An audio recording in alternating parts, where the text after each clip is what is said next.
मंगरुळपीर तालुक्यातील शेलू बाजार, इचानागी, तपोवन, तराळा, पेडगाव, शेंदूरजना, मोर, मसाला, पारडी, ताळ, कंधार येथे रविवारी झालेल्या ढगफुटी सदृश पावसामुळे शेतकऱ्यांचं अतोनात नुकसान झालंय.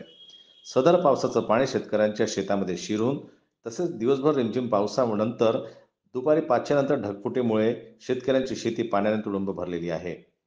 अनेकांचे पीक यामुळे खरडून गेलं. शेतकरी सध्या हवालदिल झालेला आहे. झालेल्या नुकसानामुळे शेतकऱ्यांवर मोठं संकट उभं राहिलेलं आहे. आधीच दुबार पेरणीच्या खर्चामुळे शेतकरी सध्या संकटात सापडलेला होता. मात्र शासन शेतकऱ्यांच्या समस्या दूर करेल का? शेतकऱ्यांना नुकसान भरपाई देईल का? मंगरुळपीर तालुक्यातील लोकप्रतिनिधी शेतकऱ्यांचा आढावा घेतील का? हे पाहणं आता गरजेचं ठरेल. शेतकऱ्यांच्या समस्या कोण सोडवेल असा प्रश्नही शेतकऱ्यांना पडलेला आहे.